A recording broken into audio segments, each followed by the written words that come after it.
శివుని తెలుసుకోవడమే జ్ఞానమా? అంతే. హ్మ్. నీకు ఇక్కడ నీకు ఒక మంచి సబ్జెక్ట్ చెప్పాలి. హ్మ్. నచికేతోపాఖ్యానం అని. హ్మ్. ఈ కథ చాలా మంచి కథ, హ్మ్. చాలా అద్భుతమైన కథ. సరే, కథంతా మనకొద్దు. హ్మ్. ఒక్క సబ్జెక్టు. నచికేతుడు, హ్మ్. నచికేతుడిని వాడి తండ్రి యముడికి దానం చేస్తాడు. హ్మ్. వీడు యముడి దగ్గరికి వెళ్ళి కూర్చుంటాడు. హ్మ్. యముడు 2 రోజులు ఎక్కడో బయటకు వెళ్ళి ఉంటాడు. హ్మ్. యముడు వచ్చేదాకా అక్కడే కూర్చుంటాడు. కూర్చొని యముడు వచ్చిన తర్వాత అయ్యా 2 రోజుల నుంచి వీడు భోజనం చేయలేదని చెప్తారు. హ్మ్. ఎందుకు నువ్వు భోజనం చేయలేదంటే, యజమాని భోజనం చేయకుండా నేను భోజనం చేయడం, నన్ను నీకు ఇచ్చేసాడు నా తండ్రి, నువ్వు నా యజమానివి, హ్మ్. నువ్వు లేకుండా నేను భోజనం చేయడం అనేది కరెక్ట్ కాదు. హ్మ్. నీ అనుజ్ఞతోటి నేను భోజనం చేయొచ్చు. హ్మ్. నేను ఇటు 2 రోజులు పోతున్నాను రా, హ్మ్. నువ్వు శుభ్రంగా అక్కడ ఉండు, భోజనం చెయ్యి అని చెప్తే నీ అనుజ్ఞతోటి చేయొచ్చు, కాబట్టి భోజనం చేయలేదా. మరి నువ్వు అట్లా కాదు రాయన, ముందు తిను అని చెప్పి తినిపించి నీకేం కావాలని అడుగుతాడు. హ్మ్. ఏం కావాలని అడిగితే వాడు అడిగేటటువంటి ప్రశ్న ఏదైతే ఉందో అది గొప్ప. అంటే వాడు అడిగేటటువంటి జ్ఞానం ఏదైతే ఉందో అది చాలా గొప్ప జ్ఞానం. వాడు ఏమడుగుతాడంటే, ఏ జ్ఞానాన్ని అయితే నేను తెలుసుకుంటానో అది, దానివల్ల ప్రపంచంలో ఉండే జ్ఞానం అంతా నాకు తెలుస్తుందో, ఏ విషయాన్ని అయితే నేను తెలుసుకుంటే ప్రపంచంలో ఉండే విజ్ఞానం అంతా నాకు తెలుస్తుందో హ్మ్. అటువంటి జ్ఞానాన్ని నాకు బోధించు అంటాడు. అదేమిటది? ఏమిటి? బ్రహ్మ విద్య. బ్రహ్మ విద్య అందరికీ బోధించరు, అర్హుడైన వాడికే బోధిస్తారు. అది ఒక రూల్.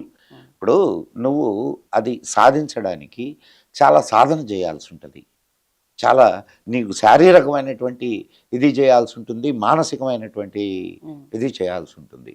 దానికి నువ్వు అర్హుడా కాదా అనేది గురువుకు తెలియకుండా నీకు ఆ విద్యను ఎట్లా ఇస్తాడు? హ్మ్. అది తెలుసుకుంటే, ఇప్పుడు ఒక చిన్న విషయం అమ్మా, అన్నిటికీ మూలమైనది ఒకటి ఉన్నది, హ్మ్. అన్నిటికీ మూలం అది. ఈ మూలాన్ని గురించి తెలుసుకుంటే ఇదంతా నీకు తెలిసినట్టేనా కాదా? అర్థమవుతుంది. తెలిసినట్టే. అది అంటే నువ్వు అన్నావే హ్మ్.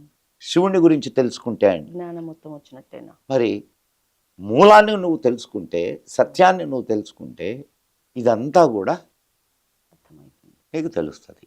సో అట్లా అఘోర తత్వం కూడా ఒక సాధన. హ్మ్. వాళ్ళకి ఇక్కడ ఇప్పుడు ఇదంతా ఆయన సృష్టి, ఇదంతా ఆయన సృష్టి.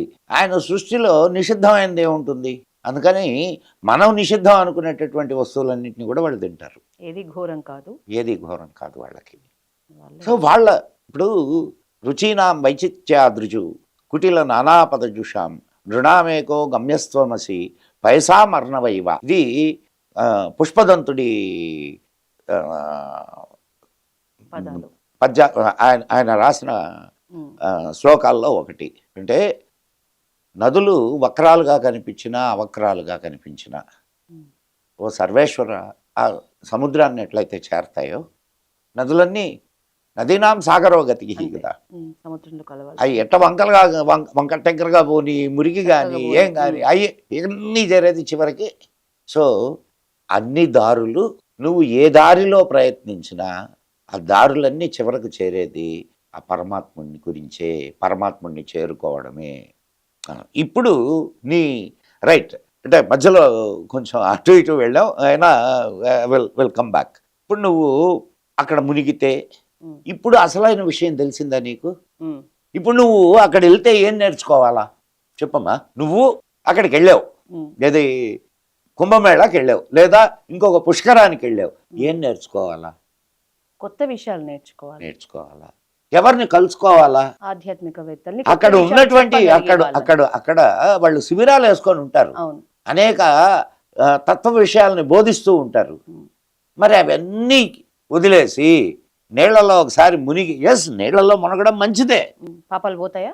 పాపాలు పోతాయా పోవా తర్వాత సంగతి అమ్మాయి. హ్మ్. ఇప్పుడు నదుల్ని నువ్వు ఎట్లా ఇది చేస్తావు? గంగా మాత అంటావు, అవునా? నీ శరీరంలో ఎక్కువ శాతం ఉండేది ఏంటి? నీరే కదా. మీరే. ఆ? మరి నీటికి పవిత్రత లేదా? ఉంది. And water is a good conductor and good transmitter.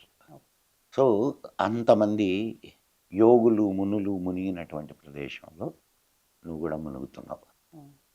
So సరే అది నువ్వు ఆ ఎనర్జీని నువ్వు తీసుకోగలుగుతున్నావా, ఆ ఇంపల్సెస్ని నువ్వు రిసీవ్ చేసుకోగలుగుతున్నావా లేదా అనేది తర్వాత విషయం.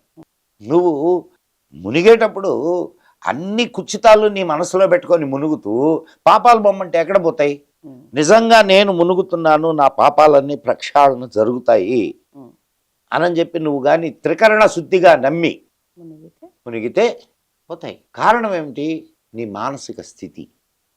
ఇది ప్రధానం. దాన్ని మనం అంతేకాకుండా ఇంకొకటమ్మా, మనకు ఇన్ని ఎందుకు చెప్పారు? సో వాటర్ని నువ్వు ఎట్లా ప్రొటెక్ట్ చేసుకోవాలి, వాటర్ నీళ్ల యొక్క ప్రాముఖ్యత ఏంటి, ఏం చేస్తున్నాం మనం? చూడు, ముచుకుందా నది అద్భుతమైన నది. ముచుకుందుడు తపస్సు చేసి తీసుకొచ్చిన నది. అటు కొంచెం పైకి వెళ్ళి ముచుకుందా నది స్టార్టింగ్లో చూడు ఎంత అద్భుతంగా ఉంటాయో వాటర్. దాన్ని మూసి నది చేసి మురికి కాలువగా తయారు చేస్తాం మనం. కోర్స్ నాకంటే చాలా ఏళ్ల తర్వాత కళ్ళద్దాలు వచ్చినాయి. కళ్ళద్దాలు రావడానికి కారణం, కానీ ఇప్పుడు చాలా చిన్న చిన్న పిల్లలకు కళ్ళద్దాలు, గుండెల్లో హోల్స్, 20 ఏళ్లకు గుండెపోటుతో మరణించినటువంటి సంఘటనలు ఎట్లా జరుగుతున్నాయి?